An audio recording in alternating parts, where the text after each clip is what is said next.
بسم اللہ الرحمن الرحیم۔ بخاری شریف کی حدیث نمبر 466 حضرت ابو سعید خدری رضی اللہ تعالیٰ عنہ بیان کرتے ہیں کہ نبی کریم صلی اللہ علیہ وسلم نے خطبہ دیا، پس آپ صلی اللہ علیہ وسلم نے فرمایا کہ اللہ تعالیٰ نے ایک بندے کو دنیا کے درمیان اور اللہ کے پاس جو ہے اس کے درمیان اختیار دیا، پس اس بندے نے اس کو اختیار کر لیا جو اللہ کے پاس ہے۔ تو حضرت ابو بکر رضی اللہ تعالیٰ عنہ رونے لگے، تو میں نے اپنے دل میں کہا اس بوڑھے کو کیا چیز رلا رہی ہے؟ اگر اللہ نے ایک بندے کو دنیا کے درمیان اور اللہ کے پاس جو ہے اس میں اختیار دیا ہے اور اس بندے نے اس کو اختیار کیا جو اللہ کے پاس ہے، پس رسول اللہ صلی اللہ علیہ وسلم ہی وہ بندے تھے، اور حضرت ابو بکر رضی اللہ تعالیٰ عنہ ہم سب سے زیادہ علم والے تھے۔ آپ صلی اللہ علیہ وسلم نے فرمایا، اے ابو بکر تم مت رو، بے شک لوگوں میں سب سے زیادہ اپنی رفاقت میں مجھ پر احسان کرنے والے تم ہو، اور اگر میں اپنی امت میں سے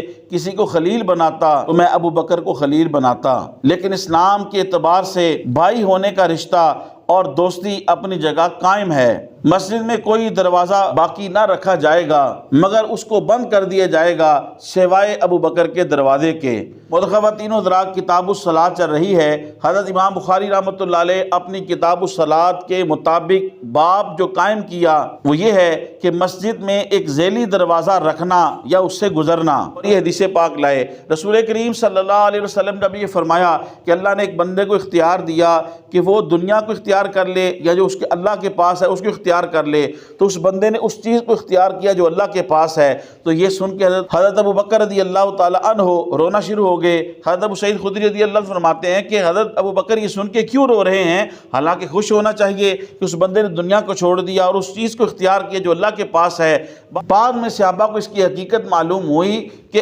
جس بندے کو اختیار دیا گیا تھا وہ خود رسول اللہ صلی اللہ علیہ وسلم کی ہستی تھی۔ اس میں حضور رحمت کونین صلی اللہ علیہ وسلم نے اپنے وصال مبارک کی خبر دی تھی، جس کو صرف حضرت ابو بکر رضی اللہ تعالیٰ عنہ سب سے پہلے سمجھ سکے، اور حضور کے فراق اور ہجر میں انہوں نے رونا شروع کر دیا۔ اور پھر رسول کریم صلی اللہ علیہ وسلم حضرت ابو بکر رضی اللہ تعالیٰ عنہ کی شان کو بیان کرتے ہیں۔ پھر حضور فرماتے ہیں کہ مسجد کے اندر جتنے دروازے ہیں وہ بند کر دیے جائیں، اور صرف فقط ایک دروازہ جو حضرت ابو بکر رضی اللہ تعالیٰ عنہ کا ہے وہ مسجد کی طرف کھلا رہے۔ اس سے یہ ثابت ہوا کہ مسجد کے ایک صدر دروازے کے علاوہ، مین دروازے کے علاوہ ضرورتاً حکمتاً کوئی ذیلی اور چھوٹا دروازہ بنانا یہ جائز ہے، لیکن اس کو فقط راستے کے لیے بغیر کسی شرعی ضرورت کے استعمال کرنا یہ درست نہیں ہے۔ ہاں حکمتاً یا کسی شرعی ضرورت کی بنا کے اوپر کبھی کبھار اسے استعمال کر لیا جائے راستے کے طور پہ، اس کی گنجائش نکل سکتی ہے، لیکن مسلسل اور عمومی حالات میں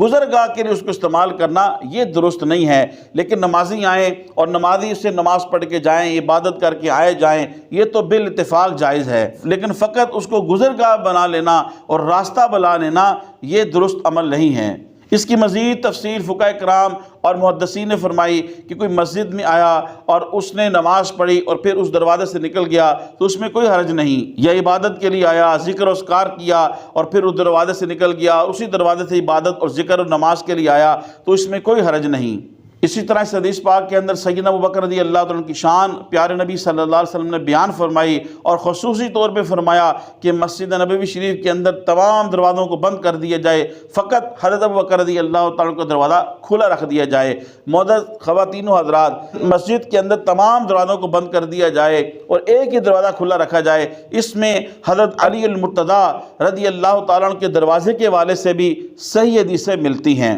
لہذا ان دونوں حدیثوں میں کوئی تعارض نہیں ہے اور ان میں محدثین نے تطبیق دی ہے۔ لہٰذا رافضی لوگ وہ حضرت علی رضی اللہ تعالیٰ عنہ کے والے سے جو صحیح حدیثیں ملتی ہیں دروازہ مسجد میں کھلا رکھنے کی، وہ اس کو لے کے اس کو صحیح قرار دیں، اور حضرت ابو بکر کی شان کے اوپر جو حدیث ہے اس کو ضعیف کر دیں، اس کو نہ مانیں، یہ درست عمل نہیں۔ اور ناسبی لوگ حضرت ابو بکر رضی اللہ تعالیٰ عنہ کی مسجد کے اندر دروازہ کھلا رکھنے والی حدیث کو صحیح قرار دیں اور حضرت علی المرتضیٰ رضی اللہ تعالیٰ عنہ کے حوالے سے جو صحیح حدیثیں ملتی ہیں اس کو نہ مانیں، یہ درست عمل نہیں ہے۔ ان دونوں حدیثوں کے درمیان شیخ الحدیث علامہ غلام رسول سعیدی صاحب رحمۃ اللہ علیہ نے تطبیق دی ہے، لہذا حضرت علی المرتضیٰ اور حضرت ابوبکر رضی اللہ تعالیٰ عنہما ان دونوں کی شان میں یہ حدیثیں وارد ہیں اور صحیح ہیں اور درست ہیں۔ محترم خواتین و حضرات، تبلیغ دین کی نیت سے حدیث شریف کے اس درس کو زیادہ سے زیادہ لوگوں تک پہنچانے کے لیے میری اس ویڈیو کو شیئر کریں۔ اللہ پاک آپ کو جزائے خیر دے۔ السلام علیکم ورحمۃ اللہ وبرکاتہ۔